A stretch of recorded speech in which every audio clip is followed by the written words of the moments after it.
नमस्कार, मैं डॉक्टर प्रज्ञा सिंह, शासकीय पूर्व माध्यमिक शाला हनोदा, विकास खंड एवं जिला दुर्ग, छत्तीसगढ़ से FLN के माध्यम से FLN का लक्ष्य प्राप्त करने का प्रयास करते हैं।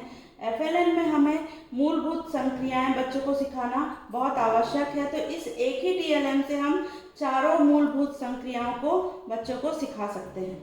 तो पहली संक्रिया होती है हमारी योग की संक्रिया। बच्चों को बाटी खेलना बहुत पसंद होता है, तो हमने उनके परिवेश से ही TLM को जोड़ने का प्रयास किया है। इसमें कोई भी खास सामग्री नहीं लगी है, ये जो पूरा वेस्ट मटेरियल से बना हुआ है।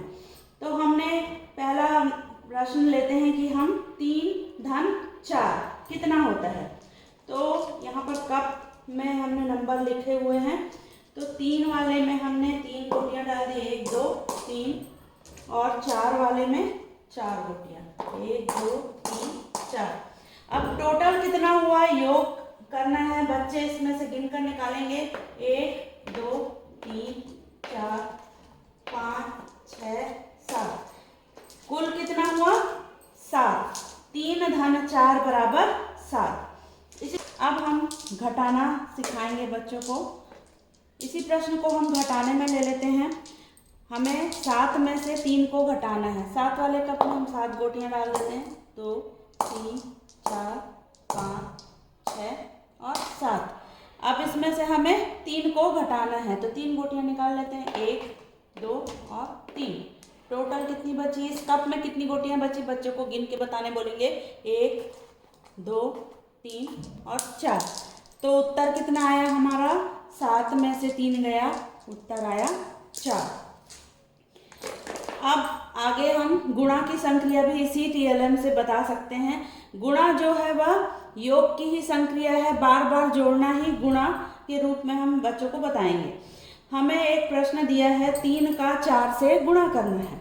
तो यहाँ हमें 3 के समूह में गोटियां लेना है, और कितने बार लेना है, 4 बार।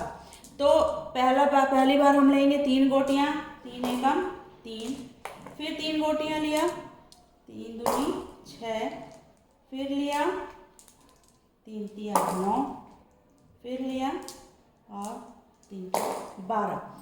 अब यदि बच्चे को पहाड़ा भी नहीं याद है तो पहाड़ा भी हम इससे सिखा सकते हैं। बार बार जोड़कर हम पहाड़ा भी सिखा सकते हैं।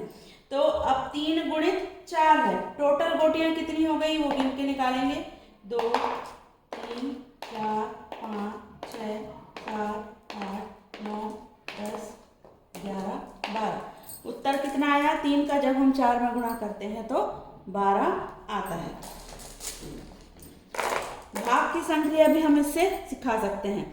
हमने बच्चों को बोला कि हमारे पास 15 बाटी है, जिसे हमें 5 दोस्तों में बांटना है। तो 15 बाटियां गिन के इस खंड में डाल देते हैं। 1 2 3 4 5 6 7 8 9 10 11 12 13 14 15। 5 दोस्तों में बांटना है और बराबर बराबर बांटना है। अगर हम बराबर नहीं बांटेंगे दोस्तों में लड़ाई हो जाएगी, तो बराबर बांटना है। तो हम क्या करेंगे, पहले एक एक बांटेंगे 5 को।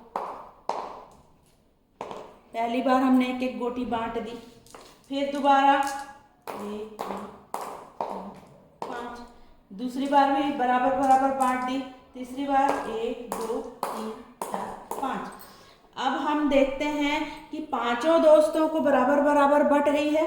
प्रत्येक कप में कितनी गोटियां हैं, देखिए प्रत्येक कप में 3-3 गोटियां हमको मिलती है। तो मतलब क्या हुआ, यदि हम 15 को 5 बराबर भागों में बांटते हैं या 15 में 5 से भाग देते हैं तो हमें उत्तर मिलता है 3। तो इस प्रकार से इस TLM के माध्यम से हम FLN का लक्ष्य आसानी से प्राप्त कर सकते हैं और बच्चों को चारों मूलभूत संक्रियाओं का ज्ञान दे सकते हैं। यदि आप इसी तरह के और TLM देखना चाहते हैं जिनसे हम गणित की बच्चों को बहुत आसानी से सिखा सकते हैं, तो हमारे चैनल को सब्सक्राइब करें और उसे ज़्यादा से ज़्यादा शेयर करें, लाइक करें और कमेंट करें कि आप और कौन से TLM चाहते हैं। धन्यवाद।